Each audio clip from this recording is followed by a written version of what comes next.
Morning, everybody. My name is Dwayne France, and I'm the founder and host of Headspace and Timing, a blog, podcast, and series of books that are designed to change the way that we think and talk about mental health in the military-affiliated population. I'd like to give you a preview of episode 146 of the Headspace and Timing podcast.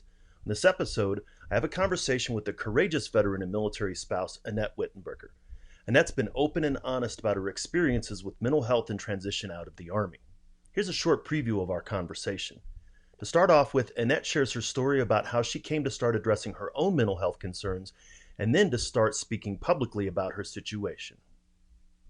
When I was retiring out of the military 3 years ago, I had a really hard time. I think I had a hard time for years before that, but I never wanted to admit it. I never wanted to speak about it because I was just embarrassed and I didn't want it to hinder my career and my security clearance and all that. So I didn't say anything until the end.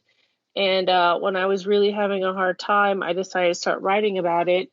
But it was just more for me. It was kind of just in secret, just a journal kind of thing. And then I started talking to former soldiers and they started telling me how they were feeling. And that's where I decided that I wasn't going to hide it anymore. And I wanted to do something about it because I really had some low points in my life.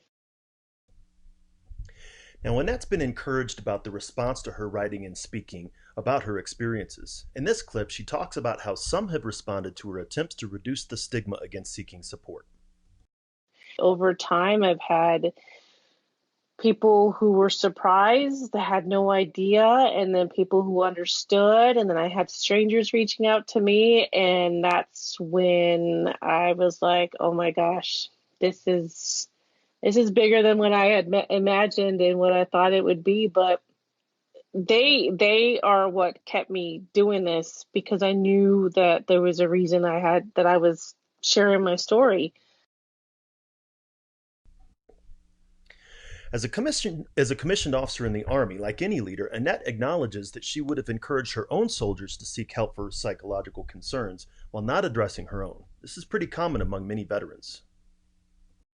I would have fought hard for them to get help, but I wouldn't fight hard for myself to get help. So it's a double standard. It's being hypocritical, but I don't know. I had a soldier who on the outside, he seemed fine. He smiled. I talked to his mom. We deployed. We came back. I changed command, and he committed suicide.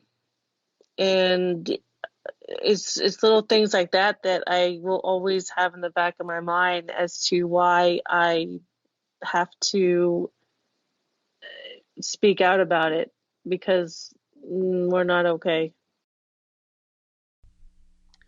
Now, Annette's not only a veteran herself, but she's also a military spouse, as is her husband. When asked about her experiences related to seeking care from the Department of Veterans Affairs as a woman veteran, she talked about how her own experience was less than optimal. It was very difficult, unfortunately, to get care at a VA center. I ended up having to be seen as a dependent because I was getting more care that way. And I don't know why.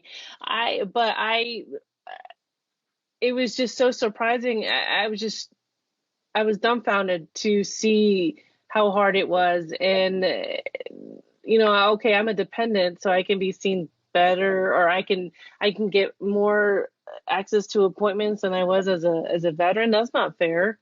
And so for all those other veterans who aren't able to get care as a dependent, it's rough. Now, Annette's doing a lot of work as a mental health advocate, has a number of different projects that she's pursuing related to changing the way that we think and talk about mental health. In this clip, she talks about one organization she's partnering with, the Be Daring Foundation, to bring the topic of mental health awareness to college campuses. The most recent one that I wanted to mention was the Be Daring Foundation. Michelle DeMaria, she reached out to me because she is a mental health advocate for college students, and she's in Arizona. We're actually both ASU graduates, And I'm working alongside her to educate college campuses about mental health. And I'm actually going to be out there the end of this month as a speaker. I'll be the only veteran to share my story. So I'm pretty excited about that. But she's working really hard on trying to get this across all college campuses. So I'm really excited about that. And finally, Annette discusses her main mission to help other veterans be open and honest about their experiences and not feel shame regarding the psychological impact of their service. One of the things I try to put out there is it is okay to not be okay. It really is. You can cry, you can have your moments, but just remember that tomorrow is another day and you can start over. And not everybody gets that chance, but if you're still here to be able to do it, then absolutely. And I'll help you do it.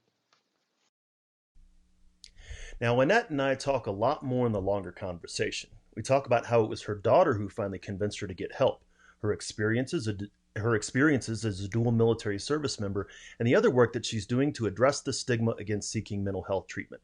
Check out the full episode at veteranmentalhealth.com/HST146. Also, if you want to learn more about veteran mental health, you can check out the books. You can go to veteranmentalhealth.com/Amazon to be able to pick those up. And we ask that you sign up for the podcast. You can go to veteranmentalhealth.com/podcast. You can scroll down, find the podcast platform that you like to receive your podcasts on, like iTunes here. Click on the subscribe button, and then you'll be signed up for all of the episodes as they come out. Look forward to talking to you next time.